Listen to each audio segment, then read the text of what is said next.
Hey, welcome back to the Board Game Closet. My name's Jimmy, and today we're going to be taking a look at Pandemic: The Cure. This is put out by ZMan Games, plays 2 to 5 players, and you can play this in 30 minutes. Let's take a look at what you get in the box.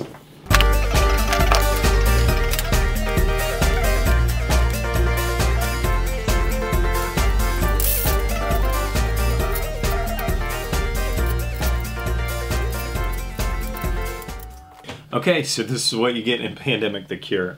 It's a little different than the original Pandemic, obviously, because this is a dice game, a dice version of that. But you, in essence, really get the same thing. You get a map of the world, although it is... you get a map of the world, although it's these little circles is all that it is. But it really does exactly the same thing. You get a ton of dice. I mean, a ton of dice. They give you this really nice bag, which I appreciate that, instead of like a Dice Masters wax bag. But you get this really nice bag full of these custom dice. These are not just typical 6-sided dice, but these are special dice where they actually have like a little cross symbol, and then they're actually unevenly numbered based off of the diseases that might show up in a certain part of the world, which I think is really cool. Then you also get these character cards. There's 7 different characters in the game, and each character gets this little name badge, which is kind of cool. That's not just a typical card, but anyways. And then each character has a special ability.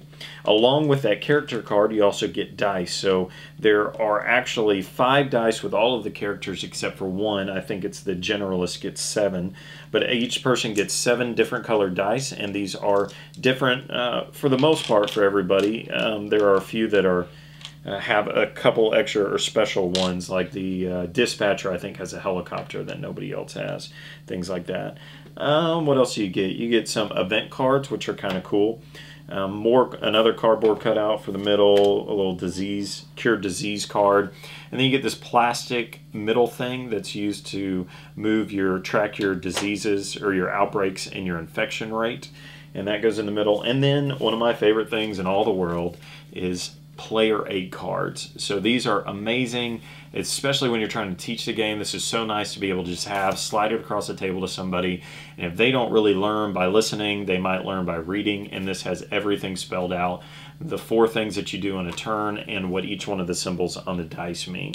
Because I don't know if you've ever had to explain a game, but you tell them like 10 times and then they're like, hey, what does the syringe do? And you have to tell them again. So I appreciate them putting player aid cards in the game.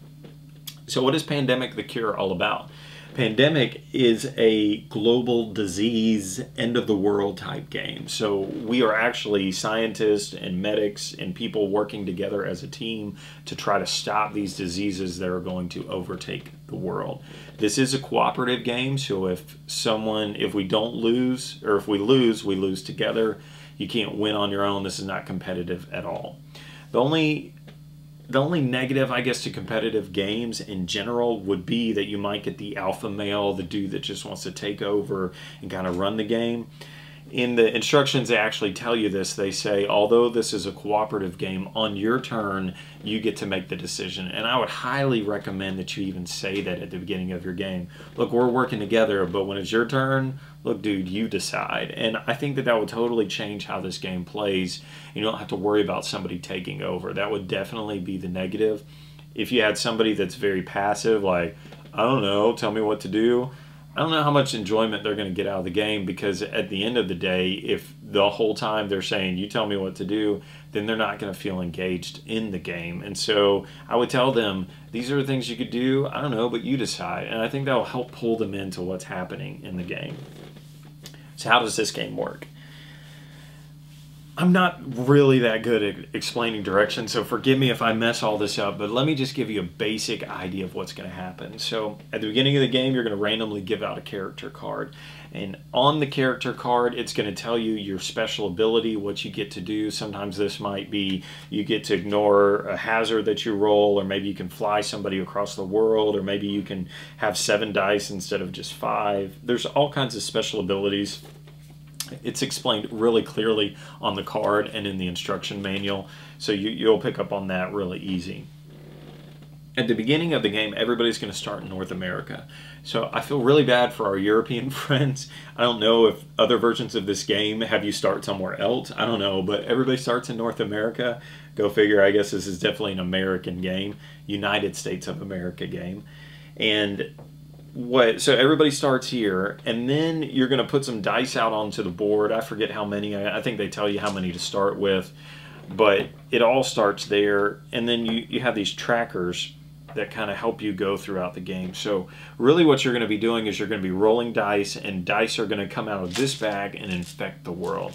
So let's just say that we start the game, I don't know, with 4 or 5, maybe it's 6, I don't know, whatever. So you'll reach into the bag, and you'll take out some dice and you'll roll them. And where do these dice go, and what do they represent? It's real simple on where they go. I rolled a 1, this goes to 1. It goes to North America. I roll 6, we're in South America. I rolled 2 5s, we're over here in Africa. Africa 3, I'm down here, forgive me, maybe India, I can't tell, or was it Europe? I don't know. Don't hate me, I'm so sorry. I can't tell, it's upside down. And then, what do these represent? These represent 4 different types of diseases. So you've got this disease card. I don't know if they give you a name for these or not, but in essence, it's the red disease, the blue disease, the yellow disease, and the black disease. And so on this planet right here, we have 2 on this continent, we have 2 of this type, the yellow disease. We got a red and a blue, a red, and then a black one down here. If at any time, maybe that's Japan, I can't tell. At any time, if there's more than 3 in an area, something bad's going to happen called an outbreak, and we'll get to that.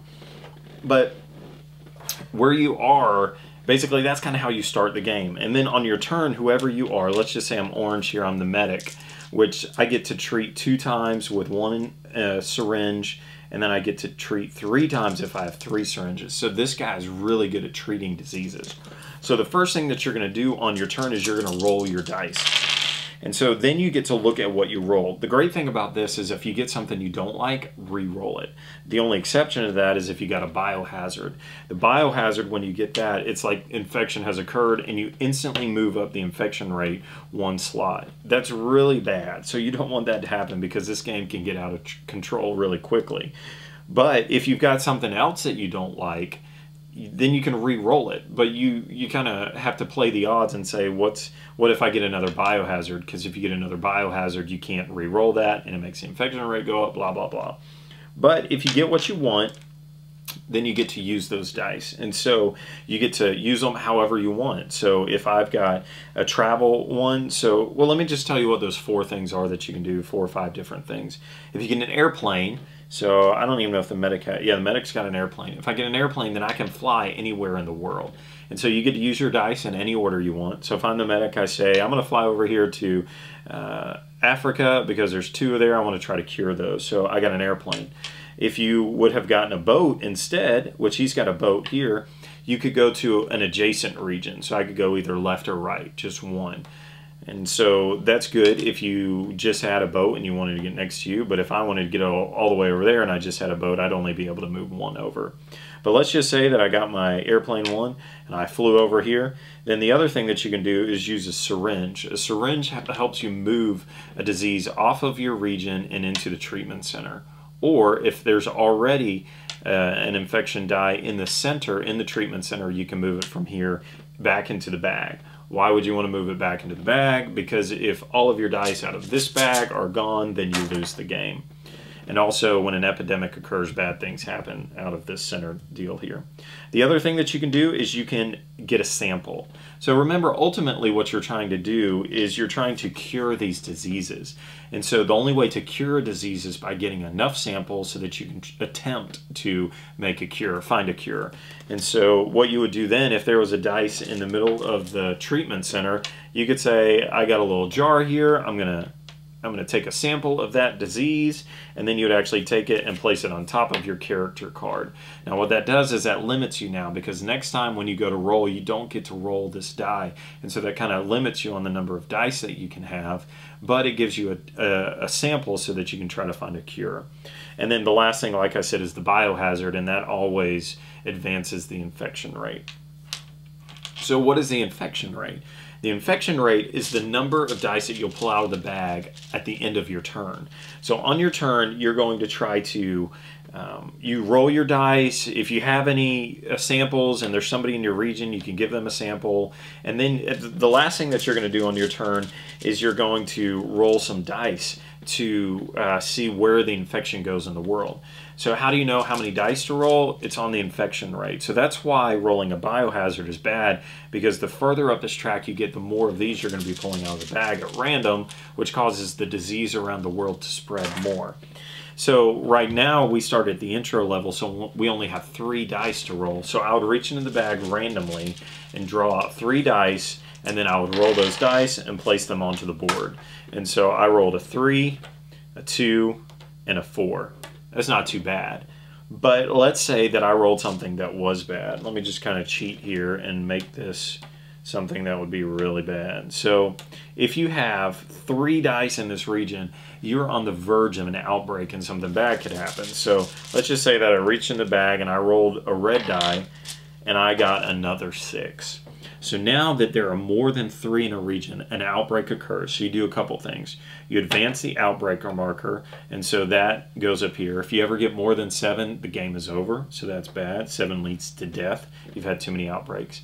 And then you have to deal with these dice that are here. So I've got more than 3, so I have to take however many over 3 and move them to the next region. So you're going to go clockwise and keep moving that around. So it's almost like somebody got on an airplane and flew that disease over, and now this disease has moved into North America. The problem with that is, what if there were already 3 in North America? So let's say that I had 3 here. If this spilled over into here, it would cause another outbreak. Move the advance marker up and take any over 3 to the next region. And so an outbreak can cause an outbreak, and you just continue that on until there are no more outbreaks. Okay? So that's one thing that could happen. The other thing, remember how I told you that if you rolled a biohazard, it advances the infection rate? Well, there are sections in here, and I think there's 4 in each section. When you go out of a section, so I move from this intro level to the standard level, when I go into the next level, it's going to cause an epidemic to happen. And an epidemic is awful. So an epidemic, you take all of the dice that are in the middle, so any dice that haven't been sent back to the bag yet, so you just treated those to get them out of the region. So let's say that there were 3 dice in the middle in the treatment area. I would take those 3 dice, plus a number of dice that are on the infection rate, whichever section I'm in at the time. I would reach into the bag, draw 3 of those dice out, and then I would have to re-roll these and put them out onto the board. And if in doing that, if you cause an outbreak to occur, then you have to advance the outbreak marker and move everything up and just keep on going. So that's why epidemics are bad and outbreaks are bad, and it just continues on around there. So what happens if you roll this little cross symbol at the end when you're trying to infect regions? If you roll a cross symbol, then it's going to send one of these die into the CDC. And now this gives you some ability to try to pull some event cards. So I think that they're going to put out 3 maybe event cards. I can't remember if that's how it works. I think it is. So you're going to have these event cards that are out here. If you ever have enough dice in the CDC pool, you could buy some of these cards, and they have the cost listed on them. Like to buy this event right here, One Quiet Night, it cost me 3 dice. So I would take these 3 dice, put them back in the bag, and then I'd have this card. These event cards can be used at any time of the game, and you get to hold on to them. So this One Quiet Night means you skip the infect regions step this turn, which could be huge. Let's say you had some dice on the verge of an outbreak. You say, we can't gamble it. Let's play this card, and then you're able to skip the infect turn that time. And so there's lots of things on here, like rumors. You get to return 1 die to the infection bag instead of rolling it. You get to re-roll 1 die when trying to find a cure. Move any pawn to any region. You can move any 2 infection dice from any region to the treatment center. So there's a lot of event cards that really help you. And trust me, you'll need those when the game starts to get out of control, because you're going to need something to kind of cheat, because this game does get hard.